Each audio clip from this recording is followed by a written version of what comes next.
दोस्तों, कैसे हैं आप सभी लोग। एक बार फिर से वेलकम है आपका मेरे YouTube channel study with Yogesh में। लास्ट टाइम मैंने आपको 3 क्लासेस पढ़ा दी हैं जनरल स्टडी की। उसमें हड़प्पन सिविलाइजेशन, ऋग्वैदिक काल और उत्तर वैदिक काल मैंने आप लोगों को पढ़ाया है। उसमें कुछ लोगों को थोड़ा सा कन्फ्यूजन हो रहा था कि सर हड़प्पन सिविलाइजेशन तो मात्र सत्तात्मक थी और लूसेंट वगैरह में से मात्र सत्तात्मक दिया है और आपने इसे पितृसत्तात्मक बताया। देखिए, मैंने टेलीग्राम से जो मेरे साथ जुड़े हुए हैं लोग, उनको मैंने क्लियर कर दिया है वो चीज़। उसमें एक्चुअली हुआ क्या था, हड़प्पा की सभ्यता जो थी वो महिलाओं को बहुत ज़्यादा सम्मान था, मातृशक्ति की पूजा की जाती थी, लेकिन ओवरऑल जो स्ट्रक्चर था समाज का वो पितृसत्तात्मक ही था। ठीक है, अब पेपर में क्वेश्चन अगर आता है कि इस प्रकार से कि हड़प्पन सिविलाइजेशन किस प्रकार की थी, आप मातृसत्तात्मक की ओर जा सकते हैं लूसेंट का रेफरेंस देके। ठीक है, वैसे ये क्वेश्चन ऐसे नहीं पूछेगा। ऐसे क्वेश्चन पूछ सकता है कि हड़प्पन सिविलाइजेशन के बारे में कौन सा कथन गलत है, सही है, तो वो मिक्स रूप में कथन आ सकता है आपके, जैसे कि महिलाओं की पूजा की जाती थी फिर भी समाज पितृसत्तात्मक था, ये कथन इस टाइप का सही था। ठीक है, तो अगर आप मातृसत्तात्मक ऑप्शन आते हैं, आपने पढ़ा है, तो आप मातृसत्तात्मक की ओर जा सकते हैं। ठीक, दूसरी बात, कुछ लोग कहते हैं सर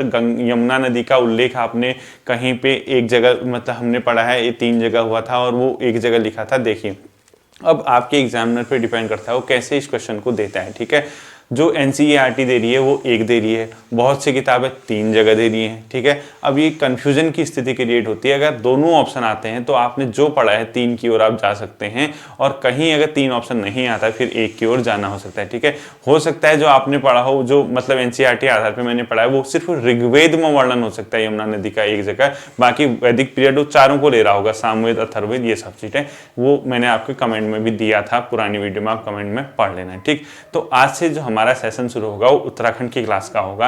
आज से मैं आप लोगों को उत्तराखंड पढ़ाऊंगा। ठीक है, उत्तराखंड का कहाँ से शुरू है वो सुन लीजिए। जो मैं हमेशा से ये कह रहा था पहले से कि जो पुरानी मेरी वीडियोज हैं उत्तराखंड की, आप लोग उसको कवर कर लीजिए। उत्तराखंड की वीडियो जितना मैंने पढ़ा दिया है वो मैं दोबारा नहीं पढ़ा पाऊंगा, उसके मैं सिर्फ क्वेश्चन कराऊंगा, वो एक टाइम के बाद जब उत्तराखंड कंप्लीट हो जाएगी। ठीक है, उसके बाद मैं उसके क्वेश्चन कराऊंगा आप लोगों को। जितने लोग न्यू जुड़े हैं वो लोग उन वीडियोज को देखना है। ठीक है, और जो मैंने ये कहा था कि आपको 3 दिन का काम है उत्तराखंड पढ़ने का, जो परीक्षा वाणी की स्टार्टिंग में उसने मतलब 1 लाइनर क्वेश्चन दे रखे हैं, उनको क्या कर दीजिए, पूरा 3 दिनों के अंदर कवर कर लीजिए। ठीक है, तो आज के सेशन की हम शुरुआत करते हैं। देखिए, जो लास्ट टाइम मैंने उत्तराखंड पढ़ाया था, मैंने कुली बेगार प्रथा यानी कुली वगैरह तक हम लोग पहुंच चुके हैं, यानी स्वतंत्रता संग्राम में उत्तराखंड की भूमिका देख रहे थे हम। तो कुली आंदोलन, कुली प्रथा तक हम पहुंच चुके थे। कुमाऊं परिषद, उत्तराखंड होम रूल, कांग्रेस वगैरह सब हमने क्या कर दिया है, कवर कर लिया है। ठीक है, आज से उससे आगे के सेशन की हम शुरुआत करेंगे। देखिए, तो ये आप सब लोग जानते हैं कि उत्तराखंड क्या पूरे देश में गांधी जी का कितना बड़ा रोल हुआ करता था उस समय। ठीक है,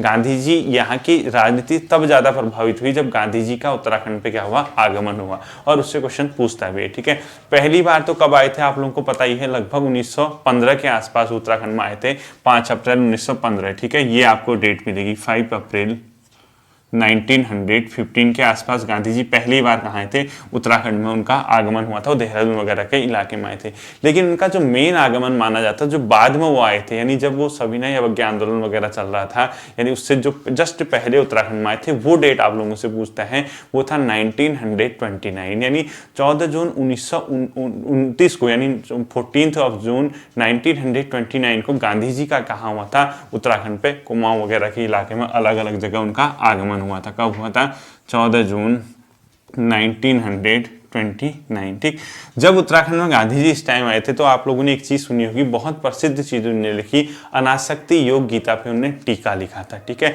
तो अगर आपसे क्वेश्चन पूछता है तो अनासक्ति योग यानी अनासक्ति योग पे जो गांधी जी ने टीका किया था वो कहाँ पे किया था, वो किया था कौसानी, यानी कौसानी जगह पे वो क्या हुए थे, रुके हुए थे। ठीक है, तो किस पे उन्होंने टीका लिखा था, अनासक्ति योग एक पर्टिकुलर चीज थी, वो गीता टाइप की थी, अनासक्ति योग गीता पे उन्होंने क्या लिखा था, टीका लिखा था। ठीक है,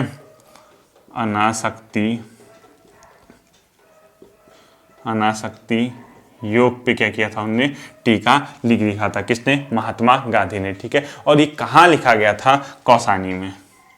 कहाँ लिखा गया था, कौसानी में। और कौसानी कहाँ पड़ता है आप लोगों को सबको पता है, अल्मोड़ा डिस्ट्रिक्ट में एक बहुत बढ़िया स्थल है जिसे महात्मा गांधी ने क्या कहा था, भारत का स्विट्जरलैंड से भी इसको संबोधित किया जाता है। किसको, कौसानी को। इसकी खूबसूरती, इसकी सुंदरता को देखते हुए स्विट्जरलैंड की, मतलब उत्तराखंड का स्विट्जरलैंड भी आप इसको कह सकते हैं, ठीक है। किसको, कौसानी को, ठीक है। ये बागेश्वर और अल्मोड़ा के बाउंड्री में पड़ता है। मतलब ये जो कौसानी का इलाका है, एक तरफ से देखोगे आप, मतलब एक साइड से एंट्री करोगे तो अल्मोड़ा पड़ेगा, एग्जिट करोगे तो बागेश्वर पड़ेगा, ठीक है। तो अल्मोड़ा और बागेश्वर दोनों में है, मेनली ये बागेश्वर में आप इसको काउंट करते हैं, ठीक है। मतलब आप इसको बागेश्वर कर दीजिए, अगर खाली पेपर में आ गया तो आप लोग इसको बागेश्वर कर देना है, ठीक है।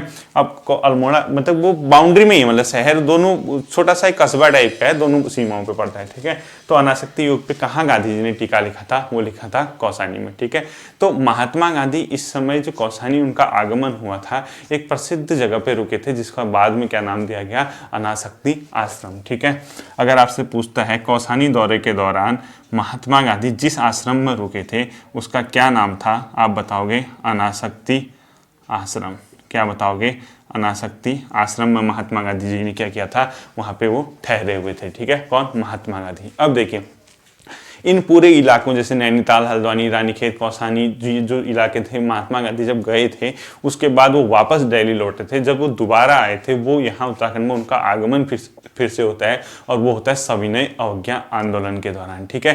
यानी जो सविनय अवज्ञा आंदोलन देश में चल रहा था, वो आपको मैं इंडियन हिस्ट्री में, मॉडर्न हिस्ट्री में पढ़ाऊंगा। उस दौरान गांधी जी फिर से उत्तराखंड में आए थे। यहाँ की राजनीति में बहुत ज्यादा फिर क्या हो गई थी, एक प्रकार का जोश भर दिया था महात्मा गांधी जी ने यहाँ आके, ठीक है। तो पुनः आगमन जो होता है गांधी जी का, कब होता है, मई 1931 में, ठीक है।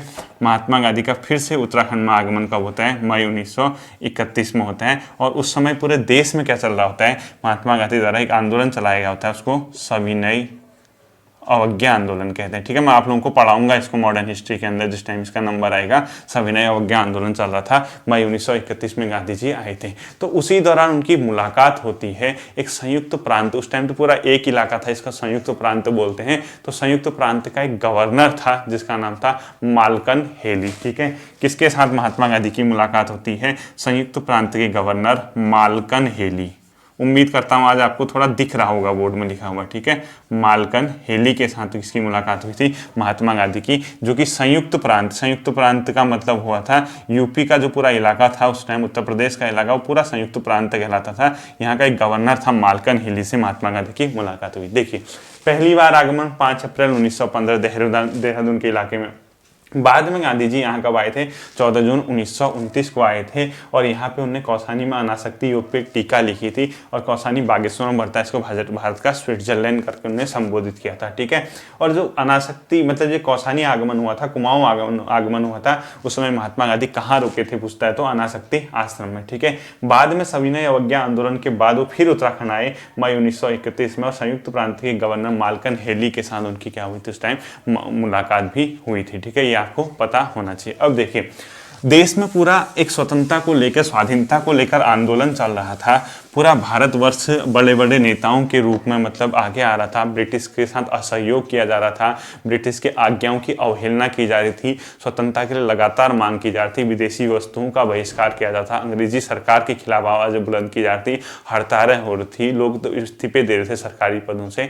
तो उसी दौरान क्या हुआ था, एक निश्चय लिया गया था कि हम लोग क्या करेंगे, एक स्वतंत्रता दिवस मनाएंगे। और वो स्वतंत्रता दिवस मनाने का जो निश्चय लिया गया था 14 जनवरी 1930 को, 26 जनवरी 1930 को क्या मनाने का निर्णय लिया गया था, स्वतंत्रता दिवस मनाने का निर्णय लिया गया था भारतीयों के द्वारा, ठीक है, 26 जनवरी 1930 को। और ये निर्णय पहले ले लिया गया था, लाहौर अधिवेशन हुआ था 1929 में, ठीक है। ये मैं मॉडर्न हिस्ट्री में पढ़ाऊंगा आपको। लाहौर में भारतीय कांग्रेस का एक अधिवेशन हुआ था, कहाँ हुआ था, लाहौर में। बहुत फेमस अधिवेशन है, ठीक है। और इसकी अध्यक्षता नेहरू जी ने की थी। मोस्ट इंपोर्टेंट है जनरल स्टडी के हिसाब से, ठीक है। जीएस में ये क्वेश्चन आता है कि लाहौर अधिवेशन 1929 की अध्यक्षता किसने की, नेहरू ने। इसमें ये निर्णय लिया गया था भारतीय राष्ट्रीय कांग्रेस द्वारा 26 जनवरी 1930 को पूरे देश में स्वतंत्रता दिवस मनाया जाएगा। और पूरे देश में वास्तव में स्वतंत्रता दिवस के रूप में झंडे वगैरह फहराए गए। लेकिन उत्तराखंड का एकमात्र स्थान पूरे उत्तराखंड को छोड़ के वो था टिहरी, जहाँ पे इस दिन स्वतंत्रता दिवस नहीं नहीं मनाएगा। ठीक है, तो क्वेश्चन अगर आपसे पूछता है संपूर्ण देश में जब 26 जनवरी 1930 को स्वतंत्रता दिवस मनाया जा रहा था तो उत्तराखंड के किस इलाके में इसको नहीं मनाया गया, वो नहीं मनाया गया टिहरी में। क्यों नहीं मनाएगा? टिहरी एक अलग रियासत थी, वहाँ पे राजा महाराजाओं का शासन हो रहा था, अंग्रेजों का वहाँ पे प्रत्यक्ष शासन नहीं था, तो टिहरी में जो थी रियासत में स्वतंत्रता दिवस नहीं मनाया गया। ठीक है, पॉजिटिव रहिए, बिल्कुल सकारात्मक सोच के साथ पढ़ना है, बिल्कुल जोश को हाई रखते हुए पढ़ना है। ठीक है, यही सब चीजें आती हैं, वहाँ कुछ नया थोड़ा आता है, आपने पढ़ा होना चाहिए, 4 ऑप्शन दिखेंगे आपको, टिक मारो रहेगा। ठीक है, कॉन्सेप्ट के साथ पढ़ोगे तो इजीली आपको सब समझ आ जाएगा। ठीक, अब देखिए आप लोगों ने एक चीज सुनी होगी, दांडी यात्रा, यानी दांडी मार्च महात्मा गांधी ने चलाया था। वो पूरा समुद्र के तट पे जाके नमक कानून को तोड़ना था। ठीक है, क्योंकि ब्रिटिश राज में क्या था, भारतीयों को नमक बनाने का अधिकार नहीं था, एक बेसिक वस्तु। महात्मा गांधी देखिए कितने ज्यादा, मतलब कितनी बढ़िया उनकी समझ थी राजनीति में, कितना बढ़िया उनका जनता में, इतना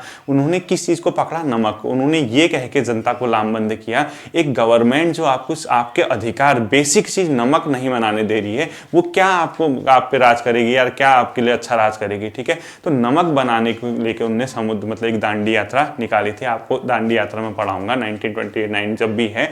तो दांडी यात्रा में उत्तराखंड से एक व्यक्ति ने भाग लिया था, 1 2 3 लोगों ने भाग लिया था। उनमें सबसे महत्वपूर्ण है ज्योतिराम कांडपाल, यानी ज्योतिराम कांडपाल ने उत्तराखंड से क्या लिया था, भाग लिया था किसमें, दांडी यात्रा में। उनके साथ 2 लोग और थे, एक का नाम था भैरव दत्त जोशी और एक का नाम था खड़ग बहादुर। ठीक है, क्या लिखोगे देखिए, दांडी मार्च है। ठीक है, दांडी मार्च का मतलब है सीधा सीधा नमक बनाने को लेके एक प्रकार का मार्च चला था, एक प्रकार का जुलूस निकला था।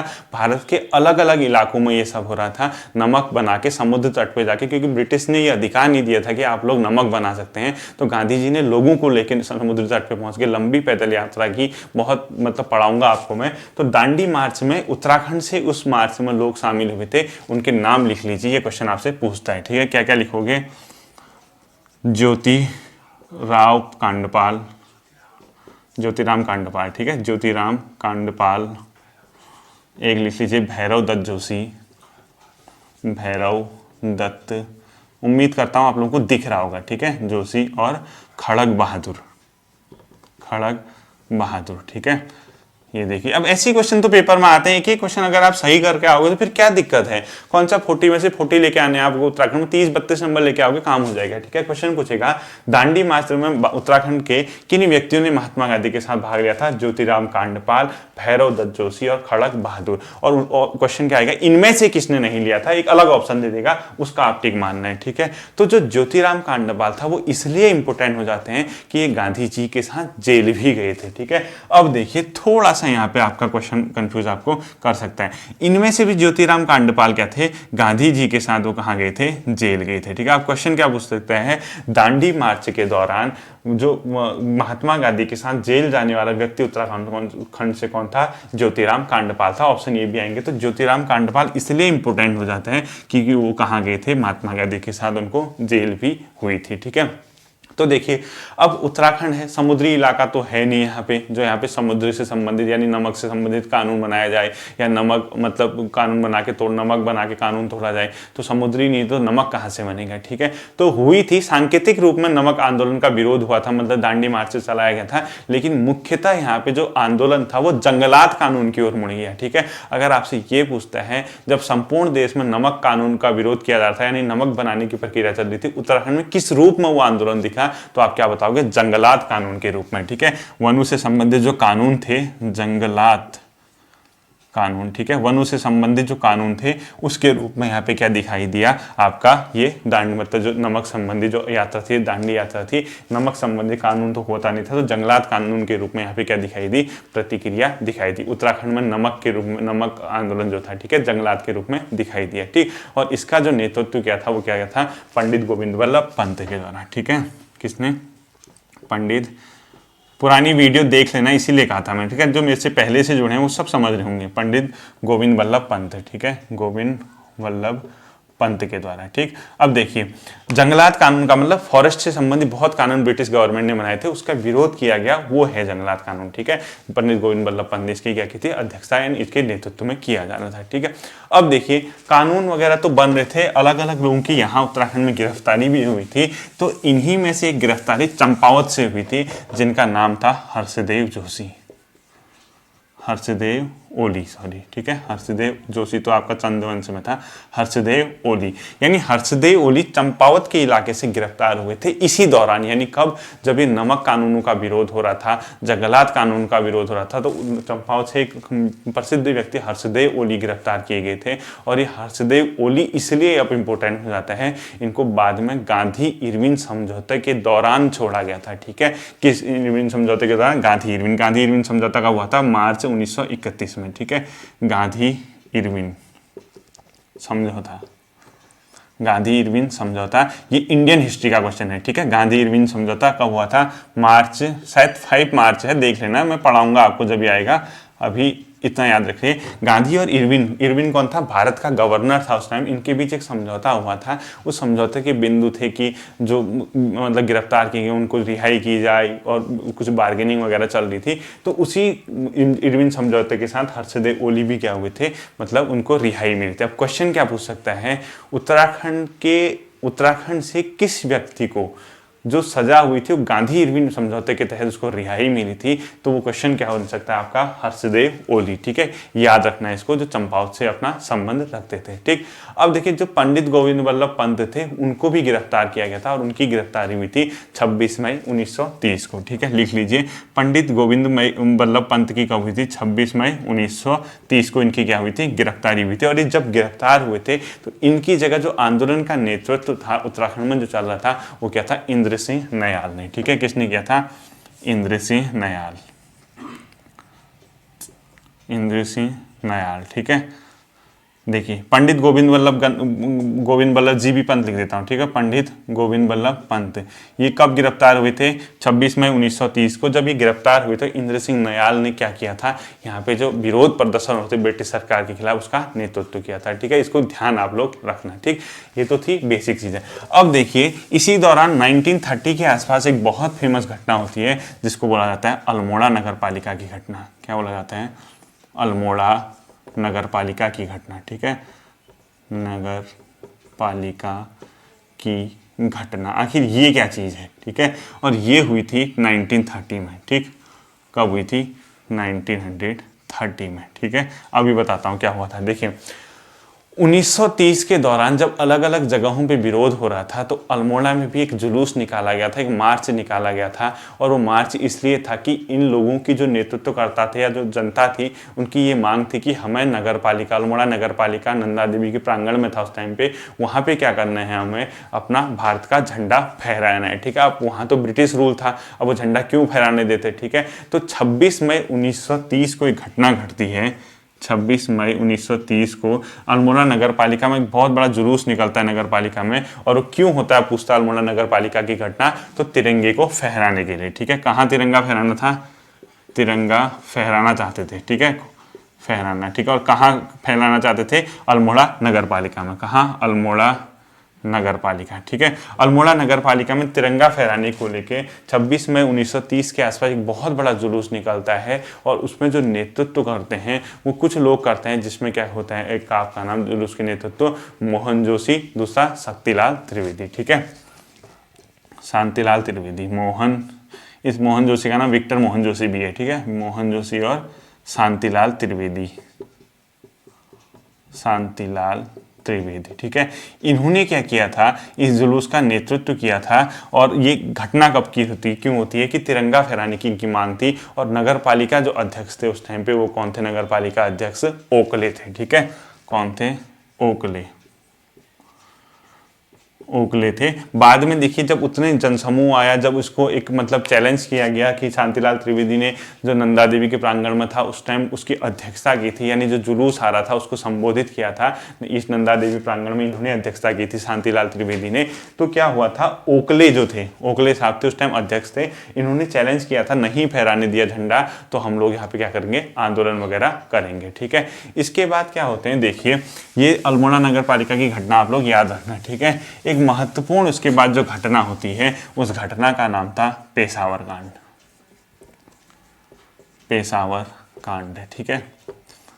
अब देखिए ये भी बहुत इंपॉर्टेंट चीज है, इसको अगली हेडिंग लिख लीजिए आपकी हिस्ट्री में जो दे रखा है, पेशावर कांड। पेशावर यहाँ नहीं पड़ता है, पेशावर पाकिस्तान में पड़ता है। ठीक है, सबसे पहली चीज ये घटना कब हुई थी, ये हुई 23 अप्रैल 1930 को।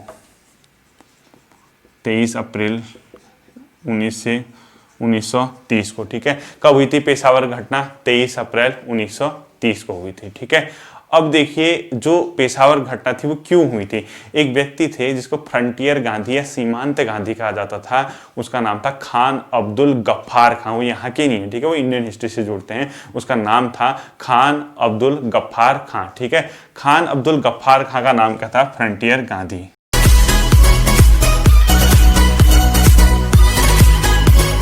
पेशावर कांड क्या था, एक खान अब्दुल गफ्फार खान थे जिनका नाम था खान अब्दुल गफ्फार खान। इनको क्या बोला जाता था, सीमांत गांधी या फ्रंटियर गांधी। ठीक है, इंडियन हिस्ट्री का है, यहाँ का नहीं है। सीमांत गांधी भी बोला जाता था। ठीक है, ये क्वेश्चन आता है आपका। और फ्रंटियर गांधी भी बोला जाते हैं, फ्रंटियर गांधी भी बोला जाता था इनको। ठीक है, फ्रंटियर गांधी।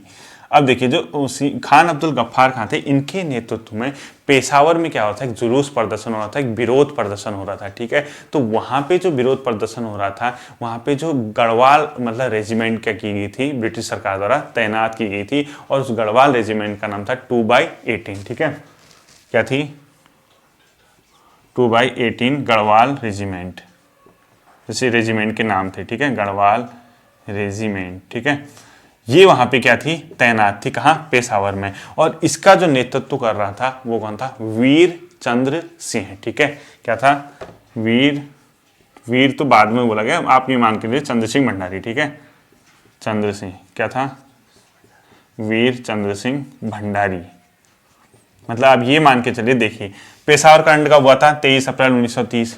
क्यों हुआ था, एक खान अब्दुल गफ्फार खान थे जिनको सीमांत गांधी या फ्रंटियर गांधी भी कहते हैं, पेपर में आता है याद है। ठीक है, उसके नेतृत्व में पेशावर में जुलूस प्रदर्शन में मतलब विरोध प्रदर्शन कर रहे थे लोग। तो उसमें वहां पे 2/80 गढ़वाल रेजिमेंट तैनात की गई थी ब्रिटिश सरकार द्वारा। और उसके जो मेन थे वो कौन थे, चंद्र सिंह भंडारी थे। कौन थे, चंद्र सिंह भंडारी। तो जब बहुत ज्यादा विरोध प्रदर्शन हुआ, ब्रिटिश सरकार द्वारा क्या किया गया, ब्रिटिश कमांडर द्वारा इनको गोली चलाने का आदेश दिया गया। किनको, इस रेजिमेंट को। ठीक है, रिकेट थे उनका नाम, कौन था, रिकेट।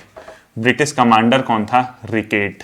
ठीक है, इस ब्रिटिश कमांडर रिकेट द्वारा क्या कहा गया कि आप क्या कीजिए, इस विरोध प्रदर्शन को दबाइए और इन पे गोली चलाइए। ठीक है, तो वीर चंद्र सिंह गढ़वाली, जिसको बाद में बोला गया, इनको वीर चंद्र सिंह भंडारी को गढ़वाली उपाधि दी गई थी वो महात्मा गांधी द्वारा। ठीक है, जो वीर चंद्र सिंह भंडारी है, तो आप लिख लीजिए, इस वीर चंद्र सिंह भंडारी को जो गढ़वाली कहा गया, एक उपनाम दिया गया, वो दिया गया गांधी के द्वारा। ठीक है, गांधी जी के द्वारा। ठीक है, किसके द्वारा, गांधी जी के द्वारा। इनसे कहा गया आप क्या कीजिए, इन पे गोली चलाइए। ठीक है, तो इन्होंने क्या कर दिया, साफ साफ मना कर दिया। और इतना ज्यादा संयम रखा, खुद सोचिए, कारावास के डर के बिना, कोर्ट मार्शल से भी नहीं डरे। हो सकता था कि कोई फांसी की सजा देते, क्या पता विदेशी शासन था, बिल्कुल भी असर नहीं पड़ा। इतना ज्यादा संयम इन लोगों ने दिखाया कि उस आदेश को क्या की, अवहेलना की, और ये कहा कि हम अपने भाइयों पे, निहत्थे भाइयों पे, उनके बिना कसूर के गोली नहीं चलाएंगे। ठीक है, तो जब गोली नहीं चलाएंगे का आदेश मतलब इन लोगों ने कहा, तो जो बाद में क्या होता है, जो वीर चंद्र सिंह भंडारी और इनके साथी थे, इनको क्या कर दिया जाता है, कारावास की सजा दी जाती है, यानी इनको कारावास हो जाती है। और कुछ लोगों को क्या कर दिया जाता है, कोर्ट मार्शल भी कर दिया जाता है। ठीक है, तो ओवरऑल ये जो घटना थी, इसी को क्या बोला गया, पेशावर कांड बोला गया। ठीक है, अब देखिए क्वेश्चन क्या आ सकता है, पेशावर कांड कब हुआ था, पहला क्वेश्चन। दूसरा कांड, पेशावर कांड में कौन व्यक्ति था नायक? वीरचंद सिंह भंडारी, या जिसको क्या कहा गया बाद में गढ़वाली, किसने? गांधी जी। तो हो सकता है कभी पूछेगा कि वीरचंद सिंह गढ़वाली का वास्तविक नाम क्या था, तो आप बताओगे चंद सिंह भंडारी था। ठीक है, हो सकता है कि ये पूछते कि वीरचंद सिंह भंडारी को गढ़वाली की उपाधि किसने दी, आप बताओगे महात्मा गांधी। हो सकता है कि पूछ दे कि पेशावर कांड में ब्रिटिश गढ़वाल रेजिमेंट की कौन सी रेजिमेंट तैनात थी, आप बताओगे 2/18। ठीक है, और हो सकता है कि ये पूछे कि किस कमांडर द्वारा पेशावर कांड में गोली चलाने के आदेश दिए गए, कमांडर रिकेट, आप उसका नाम बताओगे। ठीक है, तो इतनी ज्यादा सहनशीलता, इस आदेश की अवहेलना की गई, तो बहुत ज्यादा इसकी क्या हुई थी, चर्चा हुई थी उस दौरान में। इसीलिए आप लोगों के एग्जाम में भी यहाँ पे से क्वेश्चन पूछता है। ठीक है, तो जब चर्चा होनी थी तो मुंशी प्रेमचंद जी भी क्यों पीछे हटते? मुंशी प्रेमचंद जी ने अपना एक लेख लिखा था, उसका नाम था हंस। क्या था? हंस। अब अंक आते ना, दैनिक जागरण का इतना अंक, ये अमर उजाला का इतना अंक, तो हंस में भी इन्होंने इस घटना का क्या किया है, जिक्र किया है। ठीक है, यानी इस घटना का क्या कर रखा है, जिक्र किया है, या इस घटना की क्या की है, चर्चा की है। ठीक है, अगर आपसे ये पूछता है मुंशी प्रेमचंद ने, किसने? मुंशी प्रेमचंद ने अपने हंस में, या हंस नामक मतलब जो उसका अंक था, उसमें किस घटना की चर्चा की है, आप बताओगे पेशावर कांड की चर्चा की है। ठीक है, ये बहुत इंपॉर्टेंट हो सकता है। ठीक, अब देखिए इस घटना के अलावा जो और चीजें इस टाइम हो सकती हैं वो क्या हो सकती हैं। ठीक, उस समय जो ये पेशावर कांड था, इसमें कुछ अन्य लोग भी क्या थे, शामिल थे। और जो ये प्रेमचंद वाला था, इसकी डेट लिख लीजिए, मतलब डेट आएगी नहीं, खैर 30 जुलाई 1930। ठीक है, जो हंस वाला था अंक, वो कब प्रकाशित हुआ था? 30 जुलाई 1930 को। ठीक है, आएगा नहीं पेपर में आप लोगों के, ऐसे ही आप लोग इसको ध्यान में रखिए। ठीक, अब देखिए इसमें अन्य जो व्यक्ति थे उनका नाम क्या था, पेशावर कांड के अन्य व्यक्ति लिख लीजिए, क्या क्या है? हरक सिंह धपोला लिख लीजिए, हरक सिंह धपोला। दूसरा लिख लीजिए नारायण गुसाई। ठीक है, अगला लिख लीजिए केसर सिंह रावत। अगला लिख लीजिए भोला सिंह। और लास्ट लिख लीजिए महेंद्र सिंह नेगी। महेंद्र सिंह नेगी। ठीक है, ये तो आपके क्या थे, पेशावर कांड के मुख्य नायक हुआ करते थे। ठीक है, इतना उम्मीद करता हूं आप लोगों के समझ में आ गया होगा। इससे आगे जो होता है, वो जो घटनाएं थी वो मैं आप लोगों को पढ़ाऊंगा। ठीक है, इसमें क्या क्या घटनाएं हुई थी। एक व्यक्ति थे, उनका नाम था शहीद वीर केसरी चंद। ठीक है, इनके बारे में थोड़ा सा लिख लीजिए, हेडिंग लिख लीजिए, वीर केसरी चंद। वीर केसरी चंद। ठीक है, इनके बारे में थोड़ा इस टाइम पे थोड़ा सा इस उत्तराखंड की हिस्ट्री में इनका भी नाम आता है। ठीक है, ये 1942 में शामिल हुए थे, किसमें? आज़ाद हिंद फौज में। ठीक है, यानी आज़ाद हिंद फौज में कब शामिल हुए थे? 1942, जो सुभाष चंद्र बोस इनका था। ठीक है, क्या लिख लीजिए, आज़ाद हिंद फौज में ये शामिल हुए थे 1942 में। ठीक है, अब इम्फाल मणिपुर वगैरह में पड़ता है, वहां पे क्या हुआ था, एक पुल को उड़ाने का इन्होंने प्रयास किया था। उस पुल को उड़ाने के चक्कर में तो ये सफल नहीं हो पाए थे। ब्रिटिश गढ़वाल ने उस साजिश में इनको क्या कर लिया था, ब्रिटिश सरकार ने गिरफ्तार कर लिया था। ठीक है, और गिरफ्तार करने के बाद जब इनको सजा दी गई थी तो इनको फांसी की सजा दी गई थी 3 फरवरी 1945 को। ठीक है, 3 फरवरी 1945 में। ठीक है, 3 फरवरी 1945 में इनको क्या कर दिया था, ब्रिटिश सरकार द्वारा फांसी की सजा दे दी गई थी। यानी ये इतनी कम उम्र में शहीद हो गए थे। इनकी उम्र थी 24 वर्ष 6 माह। ठीक है, कितना? 24 वर्ष 6 माह। ठीक, और क्यों इनको पकड़ा गया था, तो वो था इम्फाल एक जगह पड़ती है, उस इम्फाल में एक पुल को उड़ाने का इन्होंने मतलब कोशिश की थी, यानी इम्फाल मोर्चे पे पकड़े गए थे। ठीक है, कहाँ पकड़े गए थे? इम्फाल मोर्चे पे, इम्फाल मोर्चे। तो इतनी कम उम्र में इनको क्या किया गया था, सजा दे दी गई थी, और इतनी कम उम्र में देश के लिए क्या हो गए थे, मतलब अपना मतलब स्वतंत्रता के लिए शहीद हो गए थे, स्वतंत्रता संग्राम में शहीद हो गए थे। ठीक है, तो आज भी इनकी याद में चक्राता में एक जगह पड़ती है, चक्राता तहसील, मतलब चक्राता में रामताल तहसील, वहाँ नवरात्रि के दिन, ठीक है, अप्रैल माह की जो नवरात्रि होती है, इसकी याद में क्या लगता है, मेला लगता है। ठीक है, कहाँ? रामसर तहसील, रामसर तहसील चक्राता में पड़ता है। ठीक, कहाँ पड़ता है? चक्राता। यहाँ पे क्या होता था, अप्रैल की जो नवरात्रि होती है, अप्रैल की नवरात्र में इसकी याद में क्या लगता है, अभी भी मेला वहाँ पे लगता है। ठीक है, ये आपको इसके बारे में पता होना चाहिए। ठीक, देखिए क्वेश्चन क्या पूछ सकता है, आज़ाद हिंद फौज में कब शामिल हुए? किसको इम्फाल मोर्चे पे पकड़े जाने के कारण ब्रिटिश द्वारा क्या दी गई थी, फांसी की सजा। कितनी उम्र में दी गई थी, 24 वर्ष 6 माह में। रामसर तहसील चक्राता में अप्रैल माह में किसकी याद में मेला लगता है, वीर केसरी चंद के। ठीक है, वीर केसरी चंद, शहीद वीर केसरी चंद भी आपका आ सकता है। ठीक है, अब देखिए कुछ फैक्ट जो नमक आंदोलन वगैरह से जुड़े थे वो छूट गए थे, वो आप लोगों को मैं बता देता हूँ। देखिए सर, जब वो महात्मा गांधी वगैरह ये नमक आंदोलन को तोड़ रहे थे तो गुजरात का एक जगह था धरासाण। ठीक है, धरासाण नामक एक डिपो था, धरासाणा। ठीक है, तो धरासाणा जगह थी वहां पे, गुजरात में थी। तो धरासाणा नामक एक स्थल पे एक डिपो था, नमक का डिपो था। वहां पे धरना देने वाला उत्तराखंड से कौन था, आपका ज्योतिराम कांडपाल। ठीक है, तो क्वेश्चन क्या पूछेगा, गुजरात में धरासाणा जगह पे नमक डिपो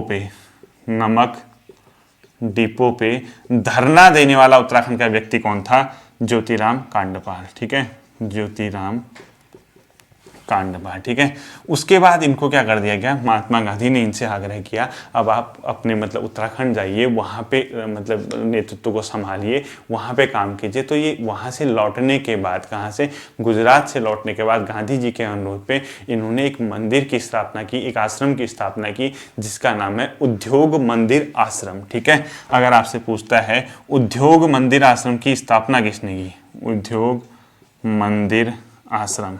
ठीक है, उद्योग मंदिर आश्रम की स्थापना किसने की, वो की थी ज्योतिराम कांडपाल ने। इंपोर्टेंट हो सकता है। ठीक है, उद्योग मंदिर आश्रम, और कहाँ की थी, अल्मोड़ा के देघाट नामक स्थान पे।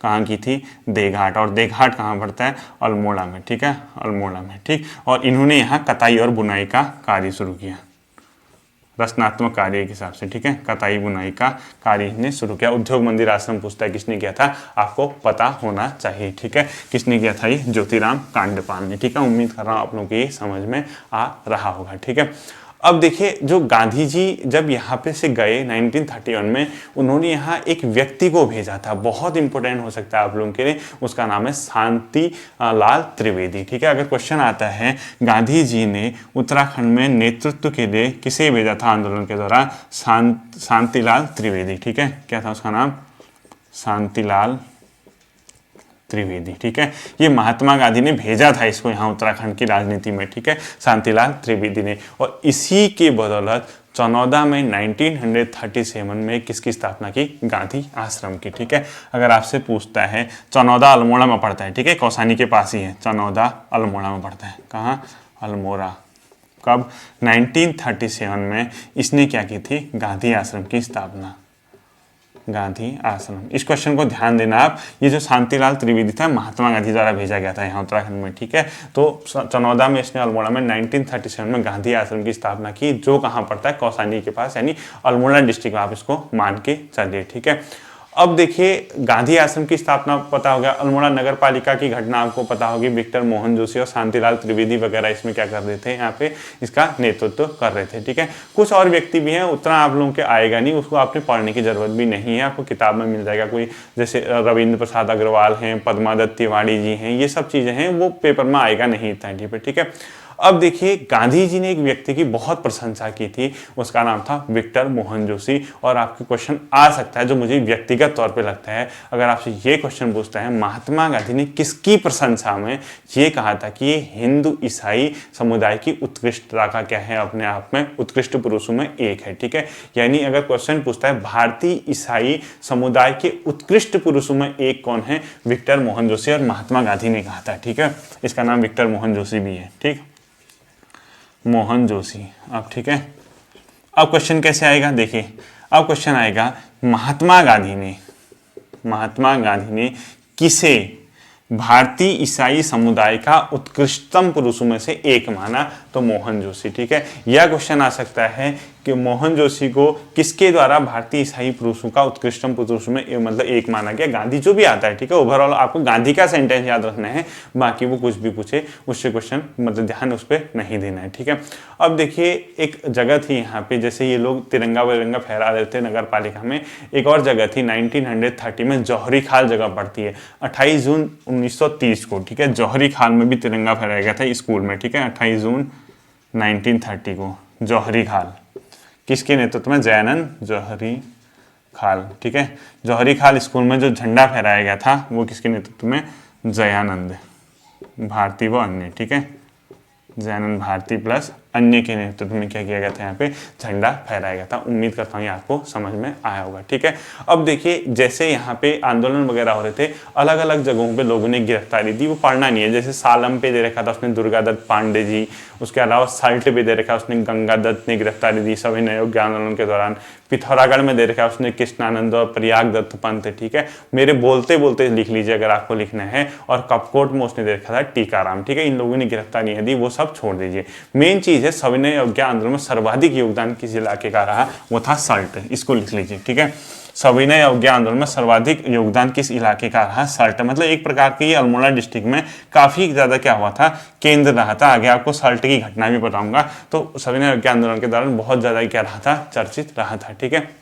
अब देखिए दुगड्डा भी, गढ़वाल में भी कुछ राजनीतिक घटनाएं होती थी। तो दुगड्डा में एक विशाल कुमाऊं कॉन्फ्रेंस का आयोजन किया गया, ये मोस्ट इंपोर्टेंट कर देना।